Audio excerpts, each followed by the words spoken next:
आप देख रहे हैं इंडिया न्यूज, आपके साथ मैं हूं रचना बंसल। शुरुआत करेंगे इंडिया रिपोर्टर की। लगता है कि क्रूज ड्रग्स केस में एनसीपी नेता नवाब मलिक और एनसीबी के जोनल डायरेक्टर समीर वानखेड़े के बीच में युद्ध छिड़ा हुआ है। नवाब मलिक हर रोज समीर वानखेड़े पर नए नए तरीके के आरोप लगा रहे हैं, तो वहीं वानखेड़े का परिवार नवाब के हर आरोप का जवाब दे रहा है। नवाब मलिक ने समीर वानखेड़े पर धर्म बदलकर नौकरी हासिल करने के आरोप लगाए थे, जिसको लेकर वानखेड़े ने अनुसूचित जाति आयोग में शिकायत की। आयोग ने संज्ञान लिया और कहा कि अगर जांच के दौरान नवाब मलिक के आरोप गलत पाए गए तो उनके खिलाफ कार्रवाई हो सकती है। इस बीच समीर वानखेड़े के पिता ज्ञानदेव और पत्नी क्रांति रेडकर ने रिपब्लिकन पार्टी के अध्यक्ष और सामाजिक न्याय राज्य मंत्री रामदास आठवले से मुलाकात की। आठवले ने इस मामले में समीर वानखेड़े के परिवार का समर्थन किया है। नवाब मलिक सवालों के घेरे में खुद आ गए हैं। जिस तरीके के आरोप समीर वानखेड़े और उनके परिवार को लेकर लगा रहे हैं, ऐसे में परिवार भी समीर वानखेड़े की तरफ से जवाब दे रहा है और अब रामदास आठवले भी समर्थन में आए हैं। अनुसूचित जाति आयोग में शिकायत के बाद नवाब मलिक ने आयोग को भी निशाने पर ले लिया है। फिर दोहराया है कि वानखेड़े जन्म से ही मुसलमान हैं। क्या कुछ कहा, सुनिए। मीडिया से संबोधन करते समय ये कहा कि समीर वानखेड़े ने कोई धर्म परिवर्तन नहीं किया। हमें लगता है हल्दर जी, आप एक संवैधानिक पद पे बैठे हैं, उसकी गरिमा रखिए। आयोग की कार्यप्रणाली है, कोई चिट्ठी कोई दे तो उसको कहीं ना कहीं जांच करना जरूरी हो जाता है। मैं अपनी बात पे कायम हूँ कि वे एससी के सर्टिफिकेट पे फर्जीवाड़ा करके उस पद पे बैठे हैं। एक गरीब शेड्यूल कास्ट का अधिकार उन्होंने छीना है। मैं धर्म की, जाति की लड़ाई नहीं लड़ रहा हूँ। मैं जो उन्होंने फर्जीवाड़ा किया, दलितों के अधिकार को छीना, वो लड़ाई है। और हमें लगता है हल्दर जी, आप कब बने मुझे पता नहीं, लेकिन आप जिस पद पे बैठे हैं उस पद की गरिमा मलिन ना करें, मैं आपसे विनती करता हूँ। नवाब मलिक के आरोपों पर एससी कमीशन के उपाध्यक्ष अरुण हल्दर ने करारा जवाब दिया है, सुनिए।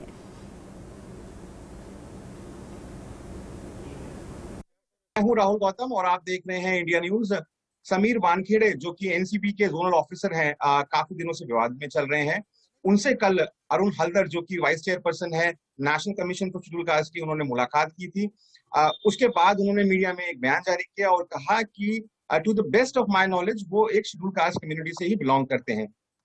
हल्दर साहब, जब आपने ये कहा कि वो एक शेड्यूल कास्ट कम्युनिटी से बिलोंग करते हैं, उसके बाद नवाब मलिक साहब जो मंत्री हैं महाराष्ट्र में, उन्होंने कहा है कि आपने ये किस बिना पे ये स्टेटमेंट दिया? क्या आपको कोई डॉक्यूमेंट दिखाए गए थे हल्दर साहब? जी नमस्कार। कल जब उन्होंने मेरे साथ मिलने आया है, अनौपचारिक रूप से मिलने आया और उनका पास मेरे जो कमीशन का चेयरमैन का पास जो कॉपी भेजा है और वो सेम कॉपी लेके मेरे पास जो मिलने आया है, मैं वो कॉपी मैंने पढ़ा हुआ है। उसके हर सत्र पर उन्होंने लिखने का जो लिखा है उसको बाद मैंने उनको सर्टिफिकेट मांगा है, उन्होंने सर्टिफिकेट का कॉपी दिया है। वो सर्टिफिकेट महाराष्ट्र गवर्नमेंट में उनको दिया है, डिप्टी मजिस्ट्रेट का साइन है उसके अंदर में। और उसके देखने के बाद मेरे को लगा है, अभी तक मैंने मेरा तरफ से, कमीशन का तरफ से ये अभी हम लोग यह जजमेंट नहीं कराया, लेकिन एक कमीशन का तरफ से वाइस चेयरमैन रूप से और इतने सालों से इसी वर्गों से काम करने का अभिज्ञता रूप से मेरे को लगा है, एक रिस्पॉन्सिबल ऑफिसर उनका नौकरी में इतना रिस्पॉन्सिबल दायित्व पालन करने के बाद वो कमीशन का वाइस चेयरमैन के सामने गलत शब्द नहीं दे सकता। ये मेरा अनुभव है। मैंने यही कहा है, मैंने अभी ये लेकर जजमेंट नहीं कराया हमारा तरफ से कि ऑफिशियली, बट वो सर्टिफिकेट देख के मेरे को लगा है और उन्होंने खुद जो स्टेटमेंट मेरे सामने रखा है कि सर मैं एक महार परिवार का हूँ, मेरे पिताजी मुस्लिम था, माताजी मुस्लिम था, पिताजी मेरा हिंदू है, पिताजी मेरा महार कम्युनिटी का है, वो वही ब्लड कनेक्शन रूप से मेरे को ये सर्टिफिकेट गवर्नमेंट को दिया है। तो मैं क्या झूठ हो सकता है? मैं पहले से ही हिंदू है, शेड्यूल कास्ट परिवार से बिलोंग करता है, मैं कोई कन्वर्सन नहीं किया। मेरा माताजी मुस्लिम था, बट मैंने जन्म से लेकर अभी तक मैं हिंदू परिचय की बसता है और मैंने जो नौकरी किया, नौकरी से ज्वाइन किया है, उसमें भी मेरा ये सर्टिफिकेट लगा है। तो कैसे मैं शेड्यूल कास्ट नहीं हो सकता है? तो उसके बाद उनका बयान सुनने के बाद और भी मेरा विश्वास हुआ, क्योंकि कमीशन का सामने इतना बड़ा एक रिस्पॉन्सिबल ऑफिसर वो कभी भी झूठ नहीं बोल सकते, क्योंकि अगर ये झूठ प्रमाणित हो जाएगा तो उनको नौकरी भी चला जाएगा। कोई अपना नौकरी लेके इतना बाजी नहीं लगा सकता। ये कोई आम जनता नहीं है जो बोला है मेरा ये सर्टिफिकेट है वो सर्टिफिकेट है। अरुण हल्दर की बातों से साफ है समीर वानखेड़े का समर्थन कर रहे हैं, नवाब मलिक पर उल्टा आरोप लगा दिए हैं। आज समीर वानखेड़े की पत्नी क्रांति और उनके पिता ध्यानदेव वानखेड़े ने रिपब्लिकन पार्टी के प्रमुख और सामाजिक न्याय राज्य मंत्री रामदास आठवले से मुलाकात की। आठवले ने इस मामले में ऑफिसर समीर वानखेड़े का बचाव किया और वानखेड़े पर लगे सभी आरोपों को निराधार कहा है। समीर वानखेड़े के ऊपर आरोप किए हैं, उनके कास्ट सर्टिफिकेट के आरोप किए हैं। आज हम इधर आए हैं, उन्होंने कहा ये दुर्भाग्य है कि इतने बड़े नेता एक दलित की सीट छीन रहे हैं। इनको बहुत समझ है, ये बहुत बड़े नेता हैं, उनके हाथ से ऐसा गलत काम कभी नहीं होगा। आज वो हमारे साथ इसलिए खड़े हैं क्योंकि उन्हें हर एक दलित बच्चे की, हर एक दलित इंसान की, हर एक दलित औरत, माँ, बहन, हर एक की इज्जत का सवाल है और उनको उस चीज का वो दिल के बहुत करीब है वो चीज उनके। तो ये विषय जब हमने उनके सामने रखा, उनके सामने सारे हमने पुरावे रखे, जो भी प्रूफ है हमारे पास वो उनके सामने रखे। सब सबूत देखने के बाद उनको ये विश्वास हो गया कि हाँ ये लोग सच बोल रहे हैं। और नवाब जी रोज आप जो बोलिए, सारे आरोप आज तक कास्ट सर्टिफिकेट से लेके मैरिज सर्टिफिकेट से लेके हर एक आरोप उनका झूठा साबित हुआ है। इस बीच केंद्रीय मंत्री रामदास आठवले ने कहा कि समीर वानखेड़े को जानबूझकर बदनाम करने की कोशिश हो रही है। वो दलित परिवार के हैं और उन्हें रिजर्वेशन लेने का अधिकार है। इसी पर ज्यादा जानकारी के साथ इंडिया न्यूज संवाददाता श्वेता वर्मा की रिपोर्ट आप देखें। एनसीपी बनाम एनसीपी ने कई सियासी रंग लिए हैं, राजनीतिक रंग लिए हैं। सर, आपसे जानना चाहेंगे, अब ये समुदाय की भी बात आ गई है। इस पूरे प्रकरण में हम देख रहे हैं कास्ट एक बड़ा मुद्दा बन चुका है। इस पर बताइए सर, क्या कहना चाहेंगे? क्या कहना है? क्या सर, कास्ट एक बड़ा मुद्दा बन चुका है इस पूरे केस में। सर, क्या कहना चाहेंगे इस पूरे प्रकरण को लेकर? नहीं, इस प्रकरण में कास्ट का मामला मतलब ज्यादा हाईलाइट हो रहा है, लेकिन ज्ञानेश्वर वानखेड़े जो समीर वानखेड़े के पिताजी है वो तो दलित है, अम्बेडकराइट है, वाशिम के रहने वाले हैं। और समीर वानखेड़े की माताजी जरूर मुस्लिम कम्युनिटी की थी। समीर वानखेड़े की पहली पत्नी भी मतलब मुस्लिम कम्युनिटी की थी, लेकिन ना ज्ञानेश्वर वानखेड़े दाऊद बन गए थे, ना समीर वानखेड़े कोई मुस्लिम बन गए थे। रिकॉर्ड में उनके पूरा मतलब हिंदू महार इसी तरह का उनका मतलब आकाश का पूरी जानकारी उसमें है। और आज समीर वानखेड़े के पिताजी ने मुझे पूरे पेपर दिखाए हैं और नवाब मलिक ने जो ये दाऊद है ये मुस्लिम हो गए थे इसी तरह का जो आरोप लगाया है, इन्होंने रिजर्वेशन का नाजायज फायदा उठाया ऐसा आरोप लगाया है, उसमें बिल्कुल तथ्य नहीं है। हमारे ज्ञानेश्वर वानखेड़े एमए हुए हैं और वो स्टेट एक्साइज में मतलब इंस्पेक्टर के पोस्ट पर थे, वहाँ से वो रिटायर हो गए थे। और समीर वानखेड़े जो है ये हमारे समाज के बहुत एक्टिव अधिकारी है। आईबी में वो थे, आईआरएस है और अभी 1 साल पहले से वो मतलब एनसीपी में आए हैं, तो वो अच्छा काम कर रहे हैं, उनको बदनाम करना अच्छी बात नहीं है। सर, लेकिन अभी कास्ट सर्टिफिकेट की बात कर रहे थे, लेकिन आज आपके प्रेस कॉन्फ्रेंस में कास्ट सर्टिफिकेट भी मिल गया, यानी ये केस कहीं ना कहीं अब सुलझता हुआ नजर आ रहा है या और कई सियासी रंग जुड़ने वाले हम देख रहे हैं। नवाब मलिक कई एलिगेशंस लगा रहे हैं, सर क्या कहना चाहेंगे इस पर? नवाब मलिक जितना भी एलिगेशन लगाए, लेकिन जो मैंने पूरे पेपर देखे उसमें ज्ञानेश्वर वानखेड़े दलित है, समीर वानखेड़े दलित है, शेड्यूल कास्ट के है, वो पूरे प्रूफ उनके पास है। इसीलिए नवाब मलिक आरोपी में बिल्कुल तथ्य नहीं है और वो तो दलित है और वो तो दलित ही रहेंगे। सर, लेकिन आपके अनुसार क्या लग रहा है, क्योंकि आप इतने वक्त से अब राजनीति में हैं, आप सक्रिय रहे हैं, आपने कई केसेस देखे हैं, ये केस जो अब चल रहा है सर, ये क्या ड्रग के माध्यम को भटकाने का एक मुद्दा बनाया जा रहा है, सियासी रंग देखा जा रहा है? क्योंकि अब ये स्टेट वर्सेस सेंटर हो चुका है, ये केंद्र बनाम राज्य हो चुका है। सर, आपकी टिप्पणी इस पर? मुझे लगता है कि केंद्र बनाम राज्य नहीं होना चाहिए। ड्रग का मामला ये हर एक आदमी के शरीर को उद्ध्वस्त करता है, फैमिली को उद्ध्वस्त करता है और इसीलिए ड्रग लेना अच्छी बात नहीं है। पूरा नशे में आकर मतलब वो पूरा खुद को मतलब बर्बाद कर देते हैं। सुशांत सिंह राजपूत का आपने देखा है कि भाई वो इतना ड्रग लेता था। और इसी खबर पर ज्यादा अपडेट के साथ अभिषेक शर्मा मुंबई से हमारे संवाददाता जुड़ गए हैं। अभिषेक, नवाब मलिक आरोप लगा रहे हैं, समीर वानखेड़े उनकी फैमिली अपने अंदाज में जवाब दे रही है।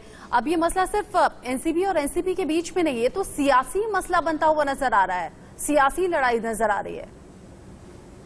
और देखिए, एक तरह से जिसकी मंशा जो तमाम लोगों की थी, जो ये सफल भी हुआ है, चाहे नवाब मलिक की मंशा रही हो या फिर अन्य पार्टियों की मंशा रही हो, क्योंकि देखिए जहाँ राजनीति घुस जाती है वहां पे जब मेन मुद्दा होता भटक जाता है। और यहाँ पे यही हुआ है कि राजनीति पूरी तरह से हावी हो चुकी है। मेन मुद्दा जो था कि ड्रग का जो मुद्दा था, आर्यन खान को गिरफ्तार करने के बाद तमाम दोस्ती जो कड़ियां थी, चाहे वह अनन्या पांडे से बुलाकर 2 बार पूछताछ किया था, उसमें जो अन्य तमाम बड़े बड़े लोगों के नाम थे उनसे बुलाकर समीर वानखेड़े पूछताछ करने वाले थे, क्योंकि इतने बड़े बड़े नाम थे, उनको बुलाना वास्तव में समीर वानखेड़े के लिए बहुत बड़ा जो कीमत चुकानी पड़ रही है। शायद ऐसा कहना गलत नहीं होगा, क्योंकि उनका परिवार कहना ऐसा है, ऐसा परिवार मान रहा है कि जिस तरीके से बड़े बड़े लोगों को बुलाकर पूछताछ कर रहे थे, कहीं कहीं उसकी कीमत चुकानी पड़ रही है। लेकिन देखिए, नवाब मलिक भी जो आरोप लगा रहे हैं, कोई हवाई आरोप नहीं लगा रहे हैं, बकायदा वह सबूतों के साथ आते हैं। जब भी आते हैं वो एक सबूत लेकर आते हैं, विद पेपर आते हैं, और वह समीर वानखेड़े और उनके परिवार पर जो आरोप लगा रहे हैं, तो कहीं कहीं लोगों को समझ में आता है कि हो सकता है जो नवाब मलिक बोल रहे हैं वो सही बोल रहे हैं। और यही वजह है कि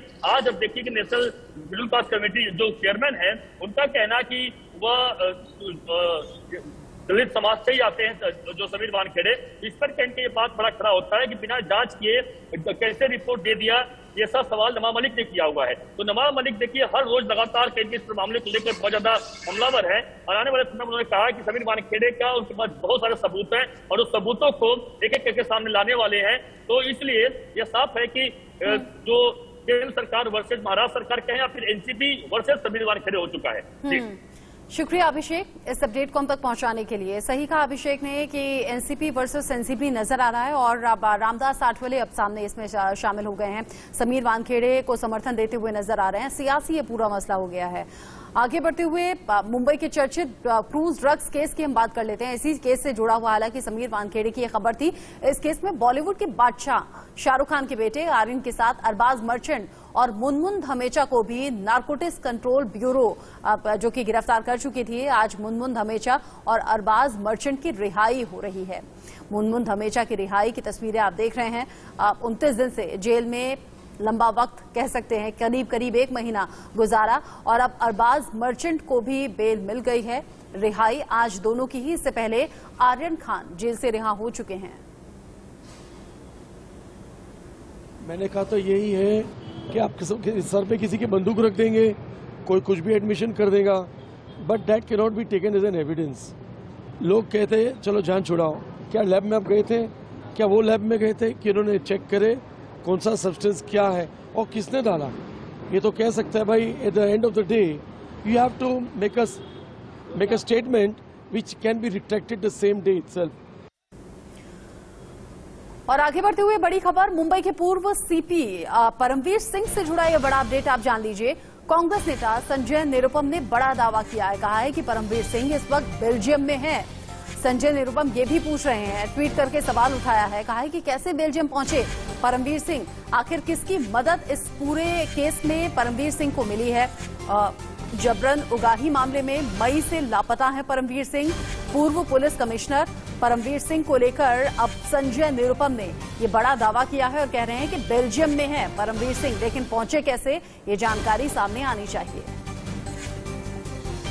जो तमाम भगोड़े हैं, उन्हीं भगोड़ों की तरह इस भगोड़े की भी एक जानकारी आई है। कितना कंफर्म है ये तो आने वाले दिनों में जो सरकारी एजेंसियां वो बताएंगे। और हमारे पास जो जानकारी निकल के आ रही है कि वो इस समय बेल्जियम में, तो बेल्जियम गया कैसे, उसको जाने कैसे दिया गया, क्या उसके जाने का इंतजाम किया गया, उसके भागने या भगाने का इंतजाम किया गया? और अगर ऐसा किया गया है तो निश्चित तौर पर जो सेंट्रल एजेंसीज है उनसे भी सवाल उठता है। और ठीक नाक के नीचे दिल्ली जो हमारी केंद्रीय राजधानी है, राष्ट्रीय राजधानी है, उससे कुछ 100 किलोमीटर दूर चंडीगढ़ है, वहां से एक क्रिमिनल निकल जाता है। पास जो मेरे सूत्र जो बता रहे हैं कि वो चंडीगढ़ से नेपाल होते हुए बेल्जियम निकला, यूरोप निकला। पास अपना घर, अपनी बड़ी कोठी लंदन के मेफेयर इलाके में है।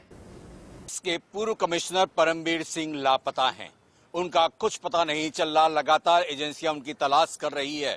तो वहीं क्राइम ब्रांच ने तमाम से तरह से कोशिशों करने के बाद से अब नॉन अवेलेबल वारंट इशू कर दिया गया है। परमवीर सिंह का मई से ही पता नहीं चल रहा है। लगातार जांच एजेंसी, हम कहें तो राष्ट्रीय जांच एजेंसी ने भी कई बार बुलाया और ये तमाम जो एफिडेविट है, ये हलफनामा है, ये सभी चंडीगढ़ से बनाया गया था। तो कहीं ना कहीं सब जाहिर हो रहा है, सच पता चल रहा है कि हो सकता हो कि परमबीर सिंह चंडीगढ़ में भी हो सकते हैं। लेकिन लगातार कोशिशों और दबाव में ये बातें भी सामने आ रही हैं कि चंडीगढ़ के अलावा दिल्ली में भी परमबीर सिंह पाए जा सकते हैं। इसे लगातार एजेंसियां उनकी तमाम जांच पड़ताल में जुटी हुई है। पहला इसी खबर के साथ आगे बढ़ते हुए वक्त हेडलाइंस का।